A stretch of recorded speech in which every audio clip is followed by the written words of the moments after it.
Before we begin today's episode, I'd like to give a quick shout out to Alyssa from Massachusetts. Alyssa is an elementary education major that's thinking about integrating Avatar: The Last Airbender into her curriculum. And I think that's just so cool. Like, it just goes to show how much Avatar: The Last Airbender has shaped all of our lives, and how crazy that 10 years later, kids are still watching it and learning from it. I'd also like to give a huge shout out and thanks to Brianna Trujillo. Brianna is now a sponsor for this podcast, and her contribution has really made a huge difference over here at Beyond Bending. Thank you so much for your support. I'd also like to announce that we are now on YouTube. If YouTube is more of your thing and you're more of a visual person, go ahead and check us out.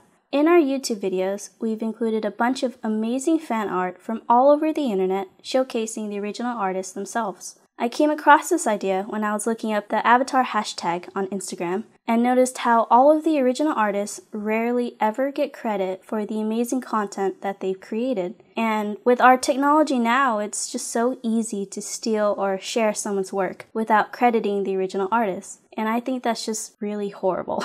These artists and their images have been reposted so many times that no one knows that it's their work that's getting so much love. And I just wanted to use this podcast to showcase all of these works of art from Avatar fans and give them the recognition that I think they deserve. So, if you are an artist and you are interested in showcasing your fan art on our podcast, please let us know. You can tag us, message us on all the social media sites at Beyond Bending, and you can also email us at beyondbending@gmail.com. Now, if you aren't an artist and you found a really cool avatar picture that you think should be on this podcast, feel free to nominate them. There's just so much content out there just on Avatar alone that I can't find them all myself, so I need your help. Please let these artists know that they have a platform to show off their love for the show and that it'll be showcased on YouTube.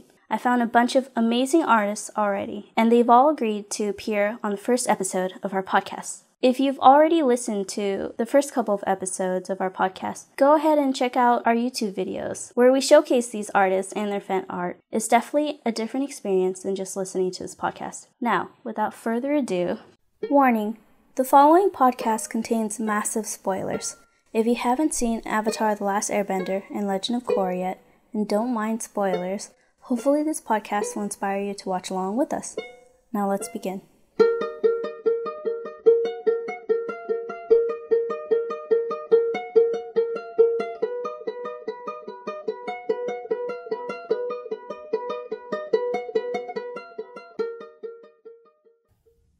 Hello, and welcome to Beyond Bending, a show about a bunch of millennials analyzing an animated kids show, Avatar: The Last Airbender.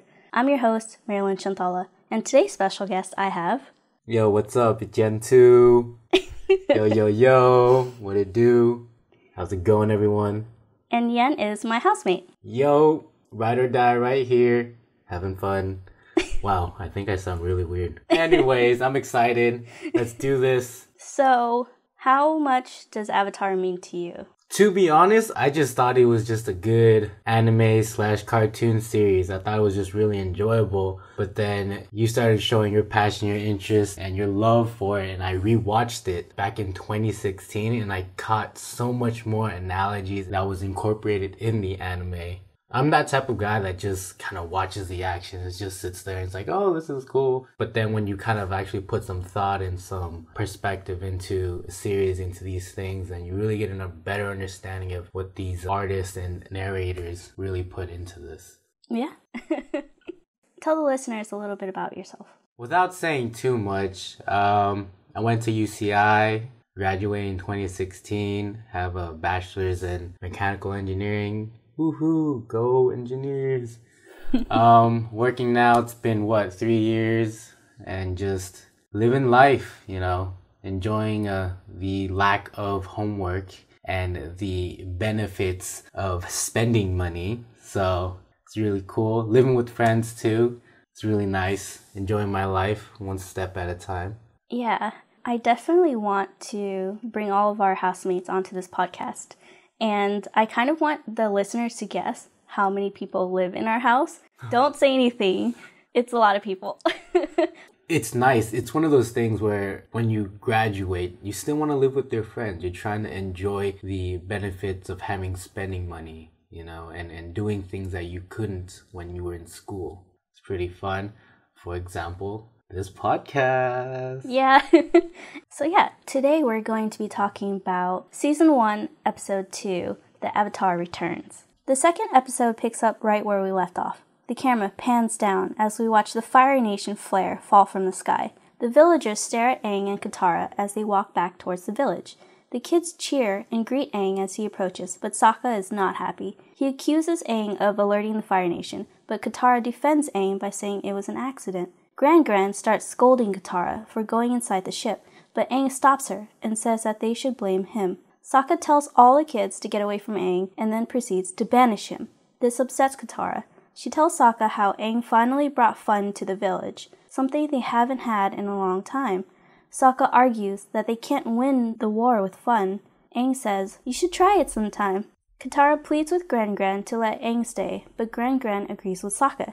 In the heat of the moment, Katara yells out that she's banished too and starts walking away, dragging Aang in the process. She tells the villagers that Aang is going to find her a waterbender at the North Pole. Sokka questions her and asks if she's really going to choose Aang over her own family. Katara stops walking in place. Aang approaches Katara and tells her he doesn't want to come between her and her village and decides to leave. He tells Katara that he'll head back to the air temple and see if anyone's still there. He gets on Appa, says yip yip, and they take off. Gran tries to comfort Katara, but Katara snaps at her and starts walking away. Sokka yells at the kids to get ready for the Fire Nation to arrive.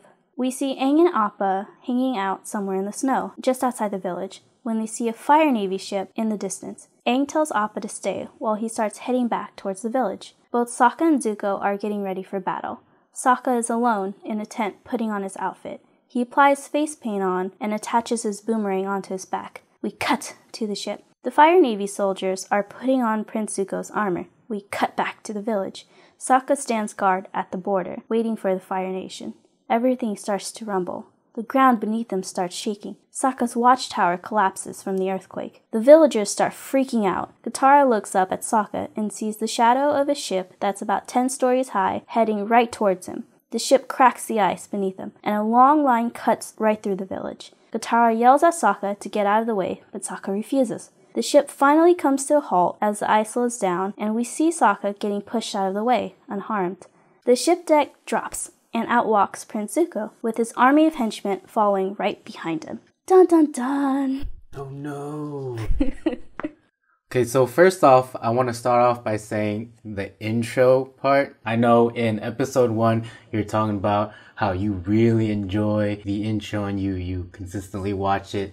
Now, for me, I'm just one of those lazy people that just cuts right to the storyline. Oh, no. So like I watched it like once, twice, 3 times, and then I would skip it every other time. But this time, I took my time. I watched the intro and I was like, wow, it's really interesting. One of the big things that I noticed was that while Katara was narrating through the intro, there was a quick little scene where Aang was still inside the iceberg. The way that he froze was in a meditative state, but the arrow pointing down from his head and the arrows on his hands, or on the back of his hands, were pointing towards his core. Now, I was trying to tie that in and trying to think, airbending, chi, because in Chinese culture, like in wushu and tai chi, it all comes from the core. And seeing him in that meditative state and having the arrows point towards his core, I think that's like very... It's like a nod to... Yeah. There's a lot of imagery in this. And that's like one of the big things that I first picked up that I didn't notice before. So I thought that was really, really cool. Yeah, I think it's so great how a Nickelodeon show 10 years ago had, I think this is like the most Asian representation I've seen in like popular TV culture. Recording this now in 2018, it's really refreshing because for the past couple of years, I've been just like frustrated with the lack of Asian representation in Hollywood and in TV. I feel like it's 2018 and we're backtracking. When Crazy Rich Asians came out, it was a huge deal, and it still is. And like, I watched it a couple of times and I'm still so in love with it. And then what is it, the new Detective Pikachu trailer came out. Oh yeah. And the first thing I noticed is that there's no Asians in there. I think there's like one Japanese guy, and it's the guy from Godzilla, and he's just there to like move the plot and to like give backstory to the main character. And it's just such a shame that this Japanese-owned property that has a lot of Japanese elements in it. And in the trailer, you see, like, in the city he's in, it's Japanese influenced. And yet there's no Asians in there at all. And it just breaks my heart. Well, this is the thing that I love about, like, our generation and our current time and our accessibility and the advancement of technology is that everything is so communal and accessible and exposed. Like, the entourage of Asians and the community that supported Crazy Rich Asians was phenomenal. Like, you would not be able to get that kind of rally 10, even 5 years ago. But because it was so accessible, the community was so easily to be a part of, that we're able to step forward and support these movements, these lack of representations, you know? So who knows, maybe a few more years down the line that we actually have a stronger voice because of the community. The voice of the community is louder than the voice of the few, you know? Yeah. And then I'm definitely hoping that the live action Netflix Avatar is going to have more Asian representation. Oh God, please. Yes, and not the horrible live adaptation movie. So bad. I was excited, then I was frustrated, and then I kept watching it just because it was the Avatar. No, you can no. Why would you torture yourself like that? I had to commit. Oh. But yeah, rewatching this show for this podcast is really refreshing because, I don't know, ever since the Avatar The Last Airbender came out on Nickelodeon, everyone's just like fully embraced this very Asian-infused kids show.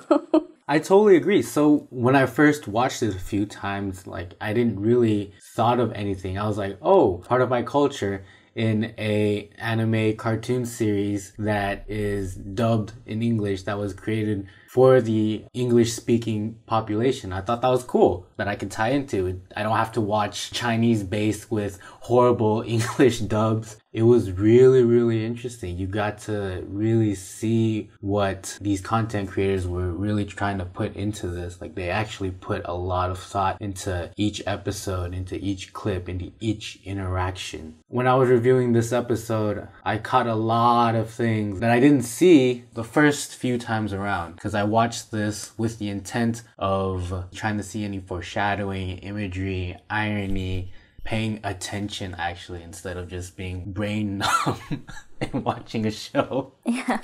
So it starts at the beginning with Aang and Katara walking back to the tribe. And then Sokka just starts going off on him, saying like, it's your fault, this is what you did, we're not going to be able to defend our tribe, with jokes. And I thought that was very, very ironic because of the character that Sokka is. Yeah. Now, I mean, if you were watching the series for the first time, you probably wouldn't know Sokka, but he is a very, very extreme and satirical personality. He's that kind of character. So when I'm watching this and I see that he's trying to be very serious, I was just like, I can't take him seriously. And then plus the animation, if I was watching it and then I decided to close my eyes for that snippet to try and disconnect the animation from the voice, it was a lot more serious. The tone and the diction that Sokka was speaking was as if it was an actual defender of the water tribe, you know? But when you combine the two and you see how extreme and flamboyant he is in the animations, you can't take it seriously because Sokka's so flamboyant. I don't know, that was just very, very ironic, and I really liked that part. Yeah. When I watched this episode when I was a kid, or in middle school and high school, I sided more with Katara in this situation, but like rewatching it now as an adult, I'm like, no, Sokka's right. Aang's recklessness and carefree attitude put their whole tribe in jeopardy, and now Nazis are coming after them, essentially, or firebenders. But I liked how Aang owned up to his mistake when Gran started like scolding Katara and blaming her for it. The way I see Aang and his personality is he's very carefree. Like, he is who he is. He just wants to have fun. He just so happens to be the Avatar. His personality and that premise is what really guides what he says and his actions. Although he does understand the importance and the magnitude of being the Avatar. Yeah. And then I also empathized with Sokka. And when he was like, are you really going to choose this guy you just met over your own family? In Asian culture, the mentality is like, oh, family always comes first. Yep. And when I was a kid, I didn't really understand that. I was like, why can't I be my own person? Why can't I do this, do that, without it reflecting on the family? There was no sense of freedom I felt sometimes when I was growing up in my Asian household. But now as an adult, it's a complete 180. Like, family comes first, no matter what. Watching this, I was like, oh man. When I was little, I was Katara. But now, when I'm an adult, I'm Sokka.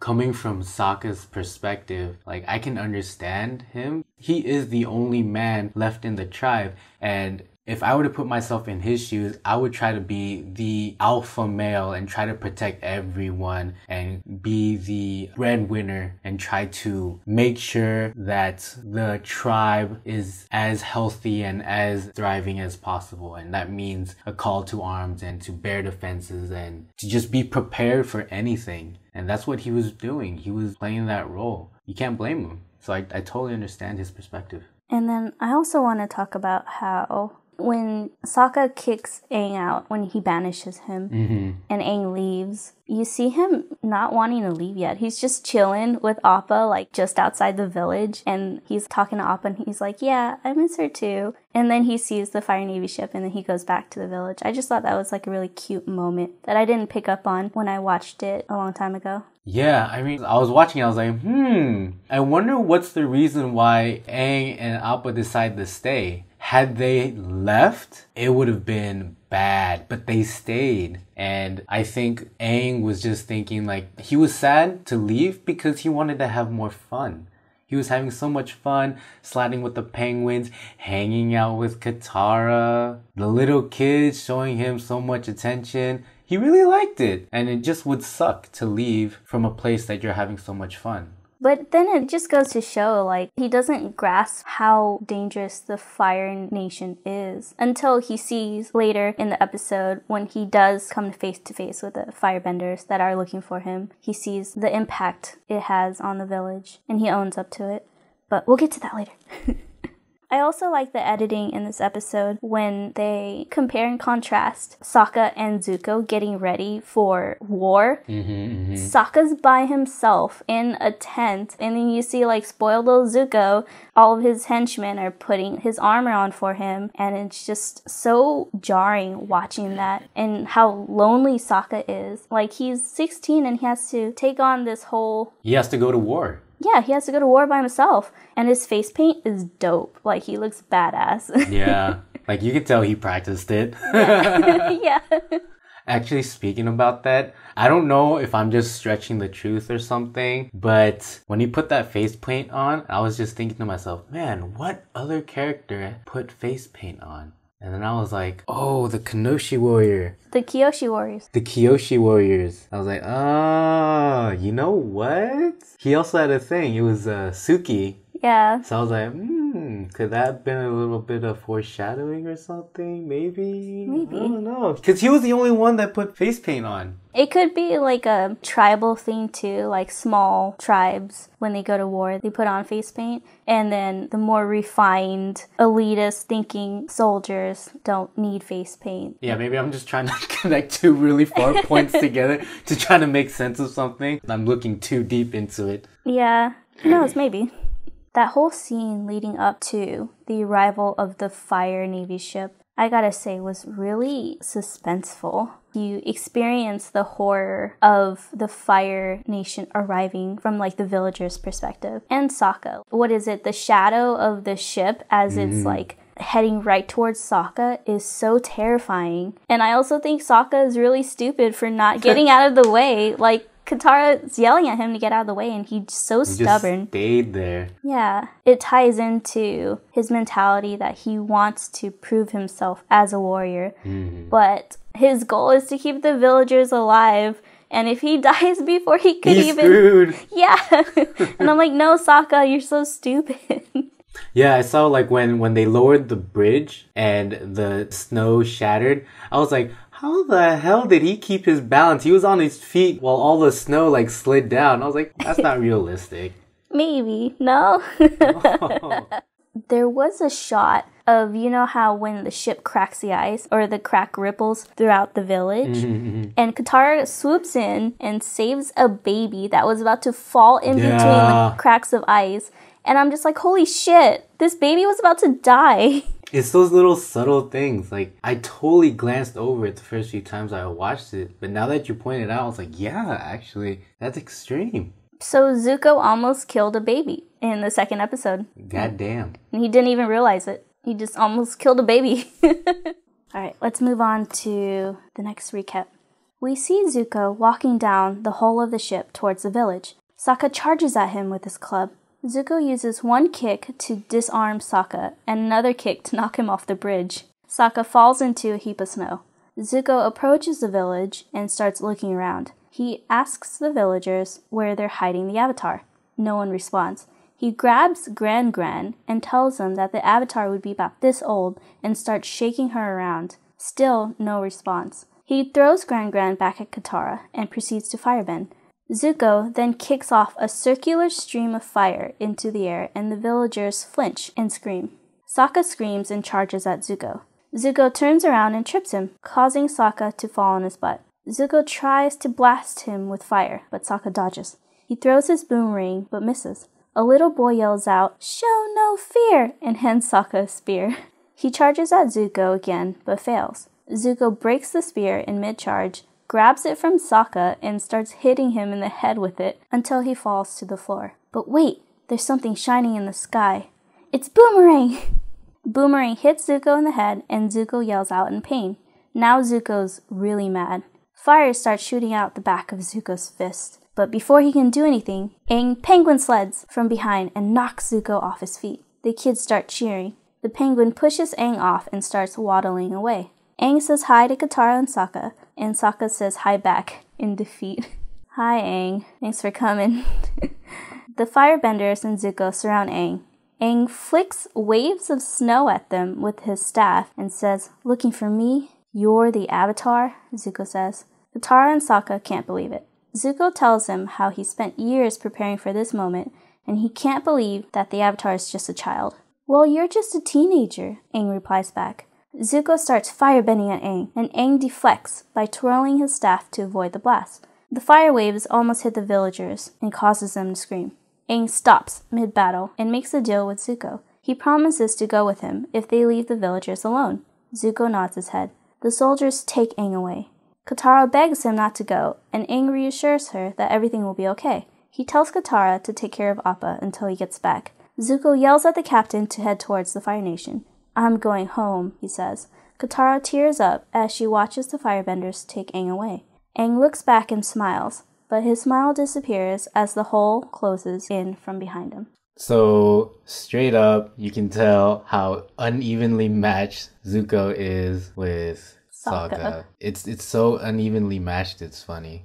But I think it's also it's really sad. It's a good balance by how serious Zuko is, though, yeah. with the fight. And then when Aang just slides in and kind of just shows up all the firebenders and Zuko and shows like how dominant he is compared to them. But then he, not sacrificed, but he offers himself to save the village. Oh, small little tangent, but what the hell? That village is so incredibly small. Like, there's less than 10 tents. I don't know if you can call that a village. Like, how do they survive? I don't know, a bunch of rubber sealed jerky or whatever they eat. Yeah, the village is really small. And oh my god, can we talk about how Zuko is such a dick? Like, he grabs Gran Gran. Okay, first of all, manhandling. You never manhandle an elder. Like, right? In Asian culture, you just Oh, so man. disrespectful. So disrespectful. That's like more than a slap in the face. That's like, you could, if you ever do that to an Asian grandma, prepare to get... Kiss your butt goodbye. Yeah. So bad. That's like one of the things that makes Zuko irredeemable. But I don't know, like his character development gets better, of course. His story arc is amazing. But when he starts off, he almost kills a baby and then he manhandles Gran. That's... I mean, I think it's a good representation of his age, because Aang says, well, you're just a teenager, right? But teenagers have so much angst, rebellion, and lack of respect. And so when he disrespected Gran like that, and the only thing in his mind was just one thing, find the Avatar, I was like, you know what? It's a good play on his age and just his mentality. Yeah. Like, obviously, like, we feel as though, like, you know, when we look back when we were teenagers, like, wow, we were so stupid, or why did we even do these certain things? It meant so little, or we shouldn't have done that. And I'm sure if Zuko were to look back and be like, oh my god, I can't believe I did that, and blah, blah, blah. It's just a whole, like, transition from teenager to adult. I think that's a good representation. It definitely attributes to his character development. Yeah, he does a lot of shady things in this show that he does feel ashamed of later. I don't know, it's interesting. Going back now and rewatching it and seeing all of the things that Zuko did in the past, that one, makes him a good villain, and two, when he does change later, it feels earned because they built it so well. Yeah, I agree. But yeah, I definitely agree that Zuko is very OP. That whole fighting scene, Sokka's so inexperienced. Because who's he going to practice with? Everyone's just either old, a woman, or a little kid. He has no one to really challenge him. And you see Zuko practicing all the time with men 2 times bigger and taller than him. Exactly. And a mentor. So he gets to learn moves Sokka just has himself.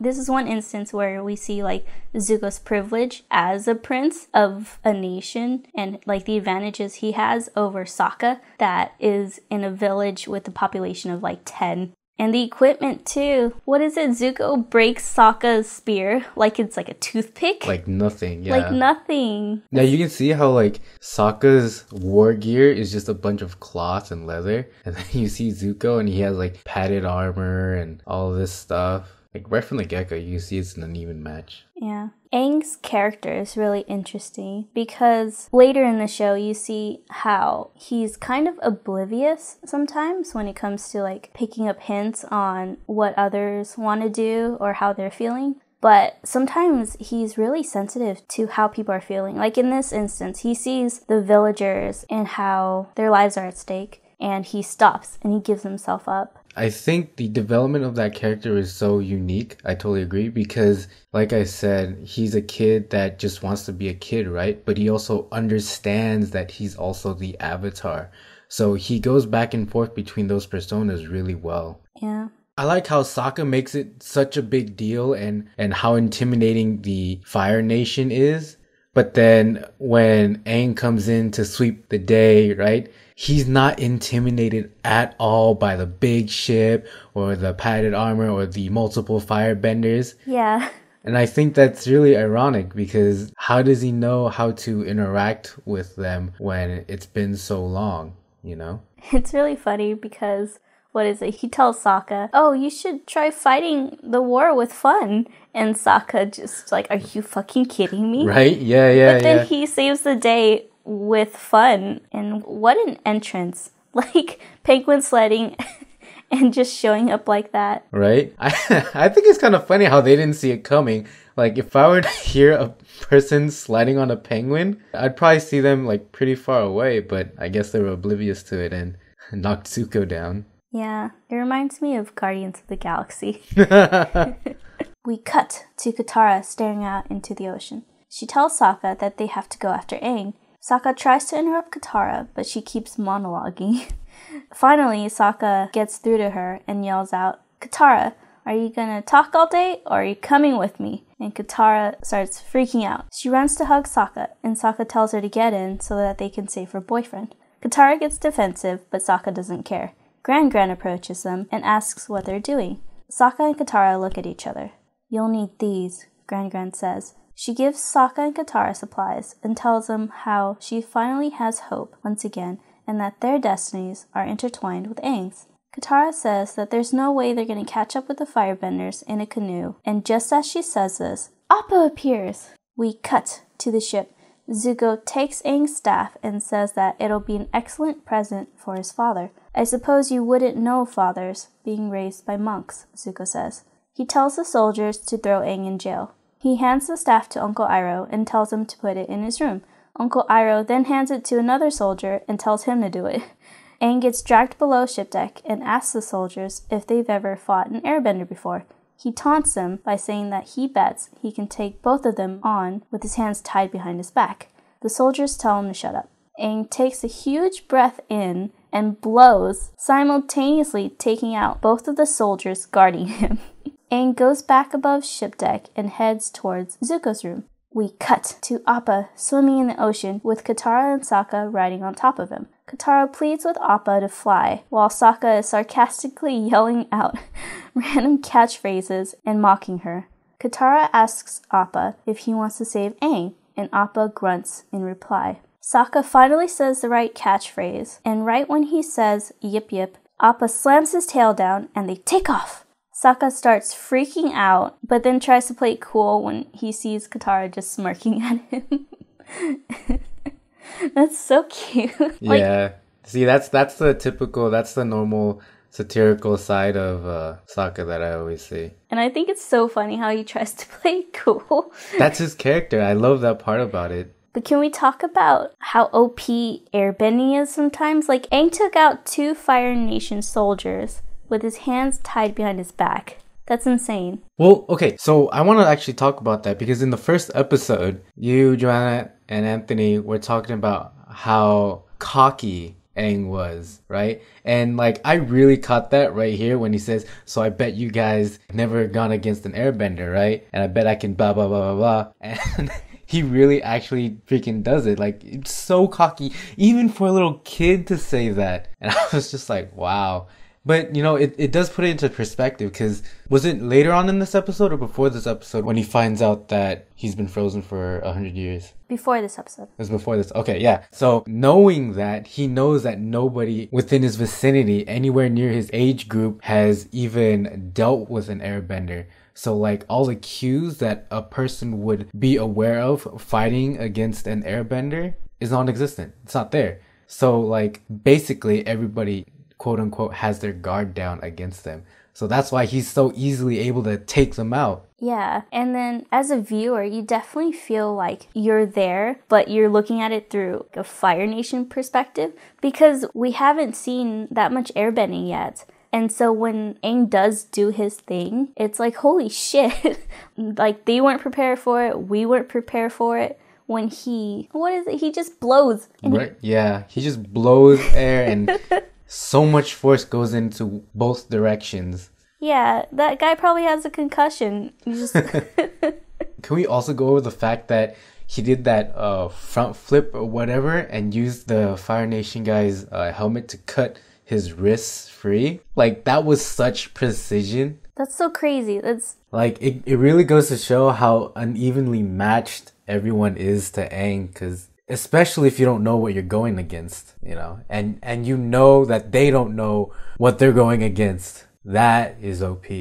It's crazy because I don't know if Aang plans his attacks or if he's just really good at improvising on the spot, because he dodges that fireball, right? And does a front flip. But then he sees the helmet and he's like, oh, might as well just cut the ropes off my wrist while I'm at it. We also find out that Aang is raised by monks and that he didn't have a dad. Mm-hmm. And I'm still really confused about that whole, like, the Air Nation culture. I keep trying to tie the Chinese cultural background, history, and tradition with this series, and like, I'm thinking about those old TV shows that my mom would watch, and the monks over there, they didn't have any parents and whatnot, and all the kids were all kind of just together and they trained together. They have like strict rules and guidelines that they had to follow. And I think that kind of makes sense to me for Aang to always just want to have fun because he just wants to be a kid. But then in that whole monk culture is that it's very strict. You gotta do certain things. You gotta follow certain disciplines. You have to fit the mold. But he just wants to be a kid. So I think any opportunity he can to express himself, he takes it. And I think that's the whole embodiment of his character. Oh, wow. That does make sense why he's the way he is. Yeah, that's what I'm saying. Like, he is a unique character because he has that good balance of him being himself, but understanding the importance and the magnitude of being the Avatar. Yeah, and then he has a lot of chivalry. Yeah. And that has to be part of the Avatar. The Avatar needs to know when to step up and what road or path to take when the time comes and the option presents itself. Oh, the other thing that I want to say is Appa's personality. And Appa's personality reminds me of like the dad. Oh. So hear me out. If you could put words or dialect to every reaction that Appa has, I feel like it's the lazy dad that agrees to the kid, that agrees to the son. When Aang says yip yip, he's like, all right, let's go. Or like, I miss her too. And he's just like, yeah. You know, kind of like goes along with it, but doesn't really have a strong opinion, but does overlook them kind of thing. Yeah. I don't know. That's just the vibe that I was getting. You know, maybe an extension of like what could be or a personification of a father figure. I've never thought of that. Or maybe I'm just like tying two really far ends together. Like, you know what I mean? See, this is part of the reason why when I watch things, my brain kind of goes blank. Because then I feel like I can tie any two loose ends together and make it make sense. Oh, no comment. No. But yeah, that's interesting. Like I imagine a dad with his beer gut, and he's like, nah, I don't want to do anything, kind of thing, you know? And then like when his kids like are whining and he's like, come on, please, dad. And then the dad will be like, all right, let's go. And the kid's like, yay. So I imagine like the dad is Appa, the kid is Aang. Yeah. That's the weirdness in my mind and how I tie things together. Appa's just a simple sky bison. All he needs is, I don't know, what does he need? He just needs watermelons. Sleep. Watermelons, sleep, and flying. But anyways, you were talking about your mom's Chinese shows growing up, and then I can relate because like I grew up watching my mom watch all of her Thai shows. Mm-hmm. And literally, like, I think just as equally as I would watch like American television, I would also watch Thai shows. I grew up Buddhist. What about you? Yeah, Buddhist household. Yeah, and so it's really cool how this show, the religion is Buddhism, and you rarely see that on television where like the main religion in a show is not Catholicism or Christianity. Yeah, wow, I actually didn't think about that. Yeah, there is a bunch of elements of Zen Buddhism and Taoism and peace, tranquility, and all of that. Huh. Yeah. I didn't even notice that. You see? The show's so good. I love it. But yeah, before I forget, what bender would you be? You know, I haven't thought about that question directly, but I have thought about like how strong each element could be. Oh, so all you want is power. Not necessarily. Or maybe it is. I don't know. When Katara starts to learn blood bending, right? And I was thinking, okay, so she manipulates fluid within the body. Well, I was thinking, okay, so what about an airbender? An airbender can probably manipulate the air within the body too, right? Yeah. So like if they literally stop the airflow in your body, do you immediately just stop functioning? So like I think because there is elements of air and water in the blood, I think blood bending is like, I would go as far as saying that blood bending may be capable for both water and air benders. But then, I mean, at this point, I might as well just say they all can be related because there's iron in blood and, you know, earthbenders, they manipulate the ground and there's iron in that. And then there's metal benders and shit. So I don't know, man. See, this is why, like, I don't think. If I think, I tie everything and I make all possibilities possible, you know? I was also thinking about Toph and how there's that episode where they cross the narrow bridge, whatever, the serpent's tail, serpent's path. Yeah. I think on few instances, she wasn't standing on water, but she was standing on dirt or rubble or ground that's slightly above water. And I'm thinking, like, what if she could just summon the ground from under to just come all the way up to under her feet wherever she goes? So technically she could fly or just go to whatever elevation. Just imagine there's always some kind of support under her feet and she just travels, you know? So I have an extreme way of thinking things. It's just anything that's possible is possible. Would you be Sokka? Or it sounds like you're fed up with all this bending and you're just... Well, I do want some kind of bending capability. I definitely feel like it would probably be either air or water. Just because you can manipulate, or at least in my experience, you can manipulate the flow of either to get a desirable result. Okay. That I guess any other means that you would be able to with fire or earth. But I would say probably water. Water also because it could undoubtedly drench fire, but it can also manipulate rock or mud or rubble. So hypothetically, if a waterbender and a earthbender were to clash, they create mud. Who would control it? Would they just separate it, or would the stronger bender be able to manipulate it more? That's a good question. We'll find out later in the series. So, yeah, I mean, I think I would say water. Okay. Water. I would be a waterbender too, hands down. All right, let's move on. Yes. I definitely like all of the character development in this part of the episode because, you can argue that in the beginning Sokka sucks because he banished Aang, but then later, like, Sokka's like, yo, let's go save Aang, let's go save your boyfriend, and then Gran comes in and then she, like, gives them supplies, like, instead of the typical grandma thing to do and be like, no, like, stay, like, I don't want you to be in any harm. She understands that there are more things at stake here and that Aang did give her hope again. And so she acknowledges that her grandchildren need to go on this journey and she's all for it. Like, honestly, I wish she had more stage time. Yeah. To see that transition, you know, to actually witness and see that change of mind in her. But they're only allotted, 25 minutes an episode or something, so I guess they couldn't fit it in. Yeah. Appa's the best. And Uncle Iroh is the best when he's just, like, even though he's taking care of Zuko and he's, like, putting up with all of his shit, he still doesn't want to put up with all of his shit. And so, like, the grunt work in the air, and he's like, Zuko's like, oh, put this staff in my room. And Uncle Iroh's like, no, you put this staff in his room. Yeah, that's so uncle of him.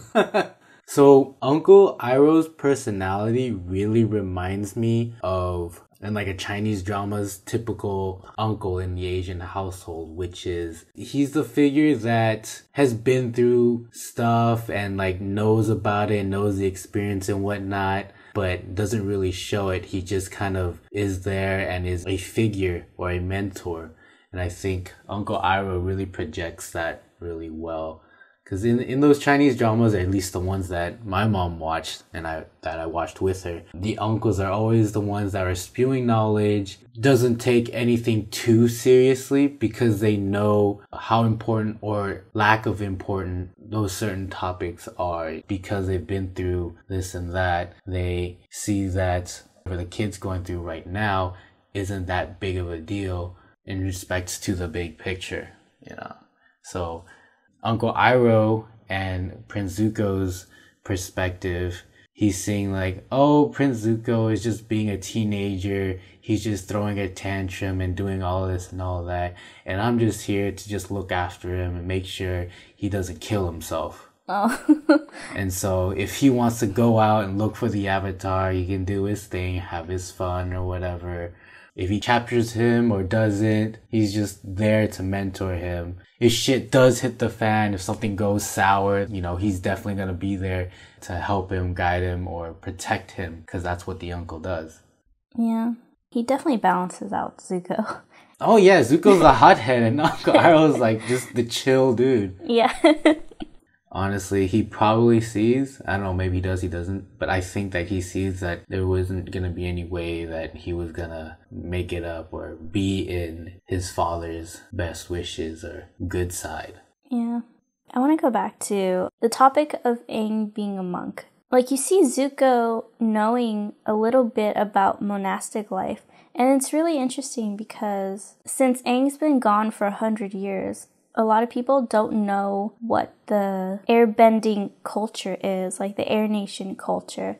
And so I think it's partly because he is a prince that is surrounded by a bunch of educators, and also like his family's hunting down the Avatar, and so it might be his whole family that knows like the history of the Air Nation. Even Zuko admits that he spent years like hunting him down and basically preparing for when he does meet him.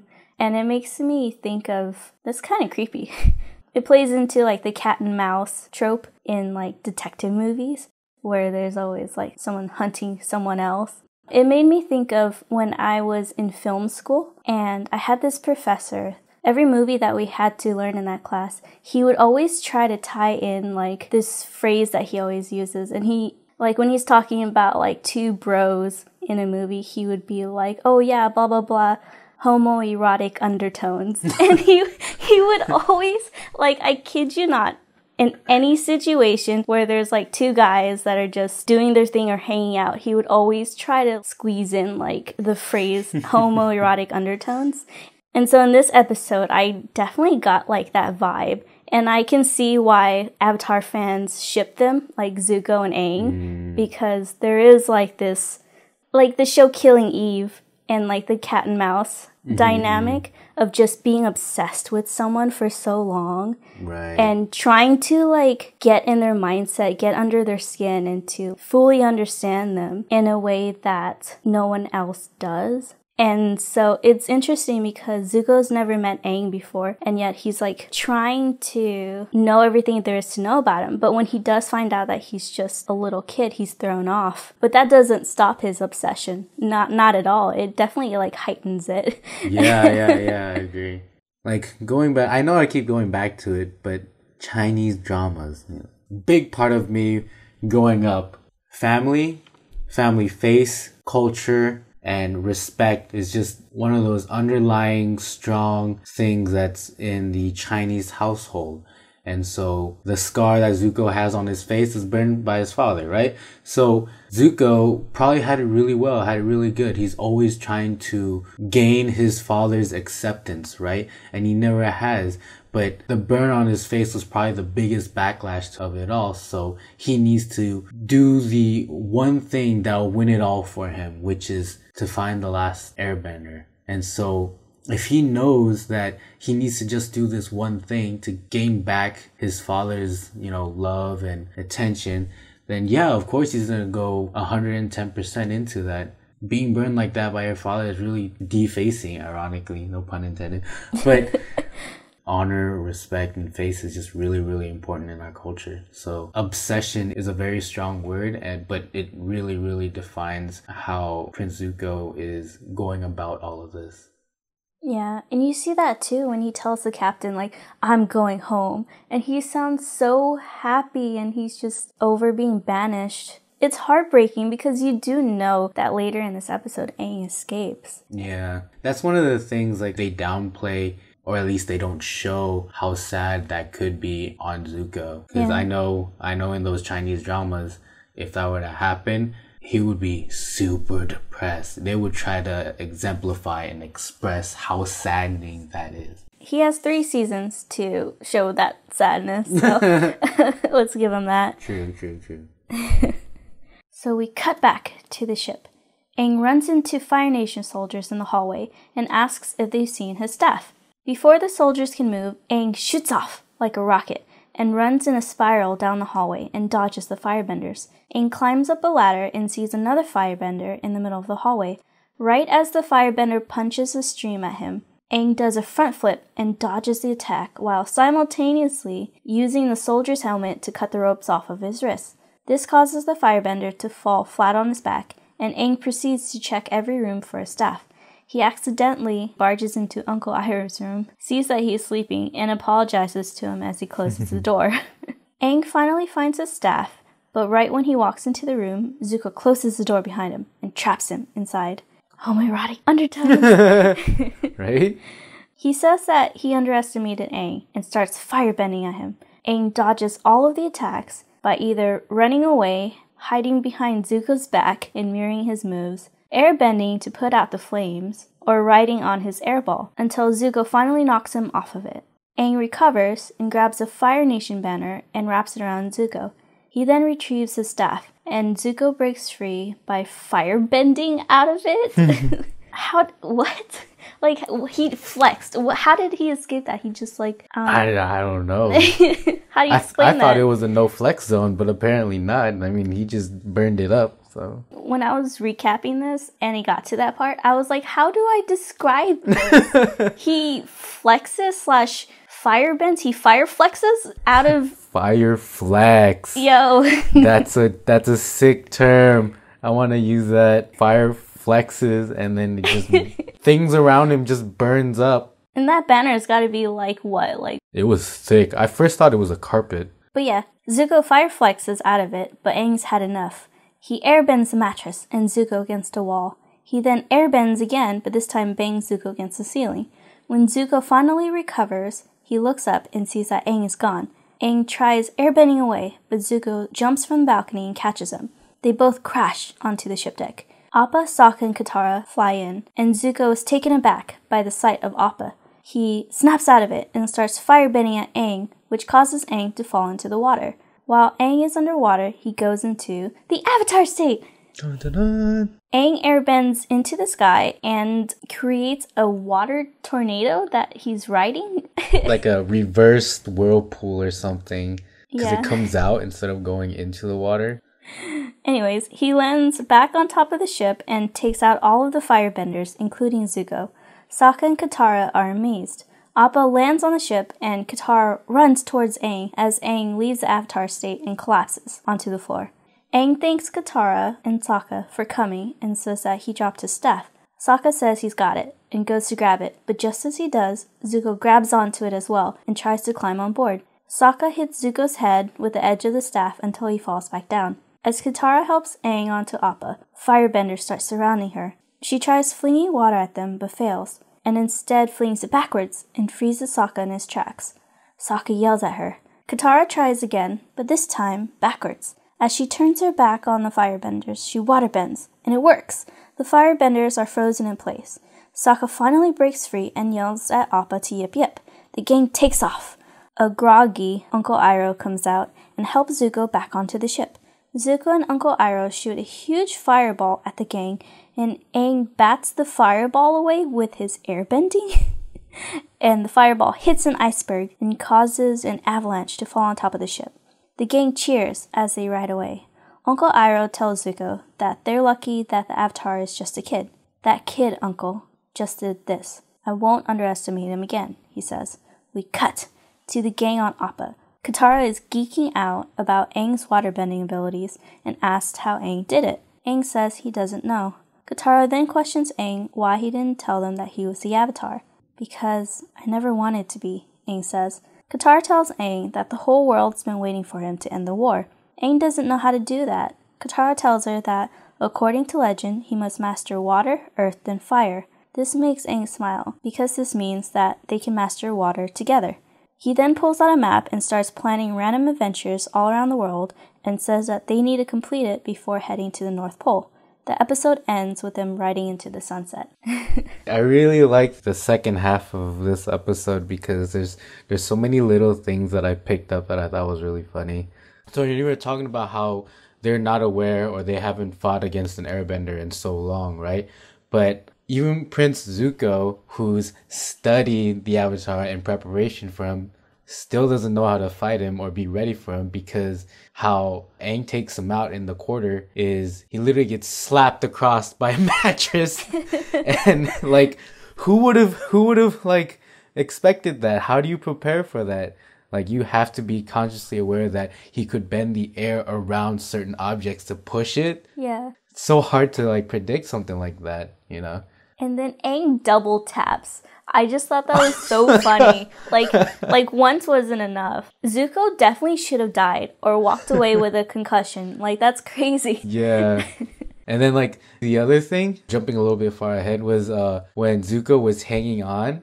And I think it was so ironic that Sokka was the one poking at Zuko's head, because in the beginning of the episode, it was the other way around. I love that. I love how this whole episode ties together into like a perfect bow, like from beginning to end. Because in the beginning, Aang's like, oh, you should try fighting the war with fun. And then later you see him fighting the war with fun. Mm-hmm. And then when he does show up penguin sledding, Sokka's just like sitting on the ground because he just got defeated by Zuko. And he's like, oh, hey, Aang.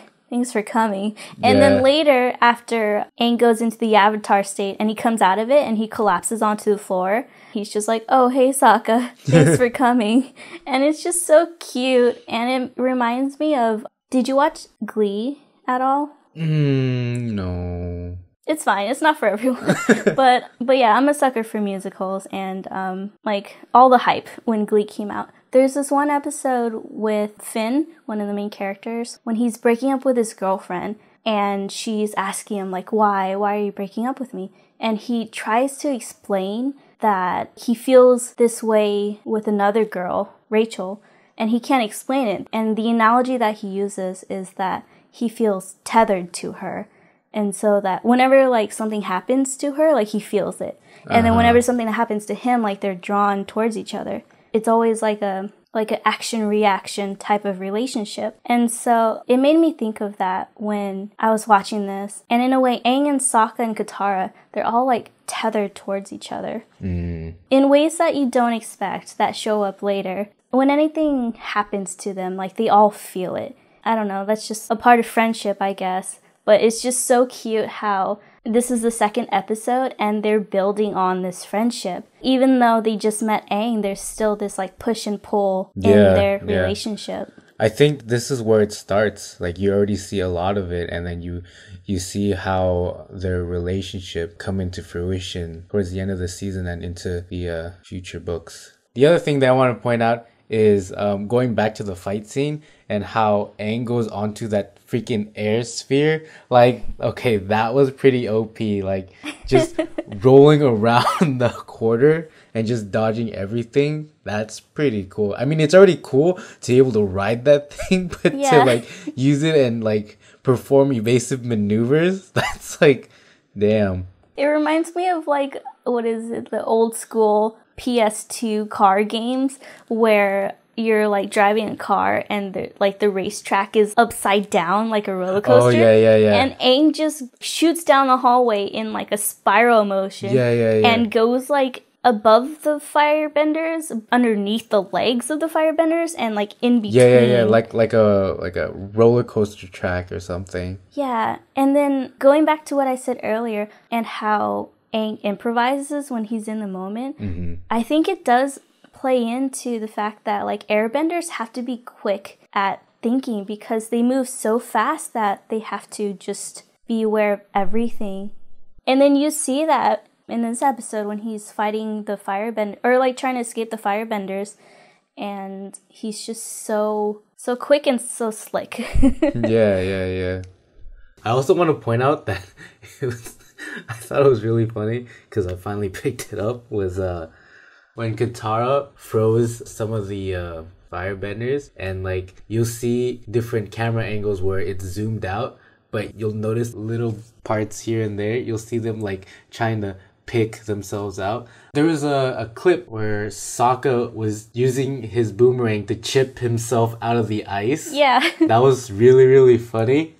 And then, like, shortly after that, you see the firebenders trying to melt the ice from each other to try and get free. I thought that was really funny.